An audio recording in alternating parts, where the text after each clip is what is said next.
Sur la boulangerie, je crois que ça a été dit tout à l'heure, le décret 2004-102 fixant les règles de production et distribution dans la boulangerie. Le problème de la boulangerie au Sénégal, c'est essentiellement un problème d'organisation et de distribution. Je l'ai dit la dernière fois en commission générale, ça a été également rappelé aussi dans le texte. Le prix du sac de 50 kg est passé de 20 600 francs, aujourd'hui appliqué sur le terrain à 17 200 francs.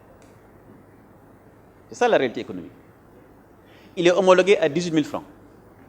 Et j'ai rappelé la dernière fois, c'est dans une bataille féroce entre meuniers que les prix allaient en dessous du prix homologué qui est de 18 000 francs. Et je pense que les honorables députés que vous êtes pouvez être d'accord avec le gouvernement sur le fait que avoir cette industrie qui emploie des milliers de Sénégalais, qui génère des centaines de milliards de chiffres d'affaires, si le gouvernement laissait faire une telle situation, le risque, c'était la disparition totale de cette filière. Puisque naturellement, il y a des prix en dessous duquel il n'y a pas de rentabilité.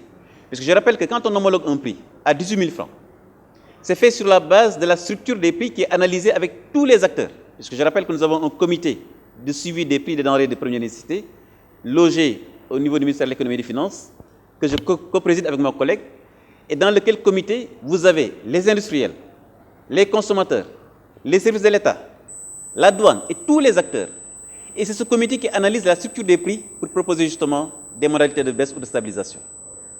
Et donc, quand on homologuait à 18 000 francs, la structure des prix que nous avions à l'époque montrait que 18 000 francs était un prix raisonnable qui ne pénalisait pas le consommateur, mais également qui permettait aussi à nos industries également de fonctionner. Puisqu'un pays qui n'a pas d'industrie, c'est un pays qui ne crée pas d'emplois.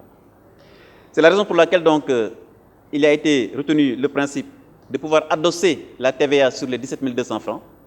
Et donc, depuis lors, nous avons constaté effectivement une stabilisation.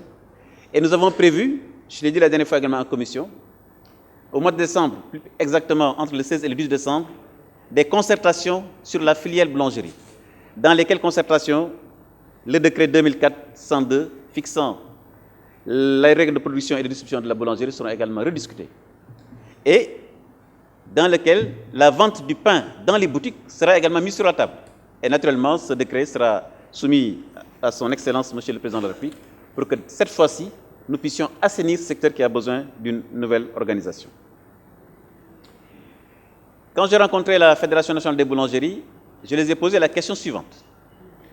Si demain, le gouvernement interdit la vente de pain dans les boutiques, est-ce que le consommateur sénégalais ne serait pas pénalisé par la distance pour accéder à un produit aussi essentiel? Et la question des kiosques a été reposée sur la table. Et d'ailleurs, je dois reconnaître qu'aujourd'hui, la Fédération de la boulangerie a fait une analyse quasiment géolocalisée de tous les points de Dakar et que, justement, le résultat que nous avons aujourd'hui, c'est qu'il n'y a pas de risque réel au niveau de Dakar. Mais nous nous avons posé la question de savoir si dans une commune rurale, vous n'avez que 2 ou 3 boulangeries et qu'on interdit de vendre le pain dans une des boutiques rurales, qu'est-ce que vous allez faire? Et là, je pense que durant cette concertation, nous aurons besoin d'un engagement formel et d'un encadrement pour que le consommateur également ne soit pas pénalisé par une décision qui pourrait avoir des impacts sur l'accessibilité donc de ce produit. Donc toutes ces questions-là seront discutées lors de ces concertations.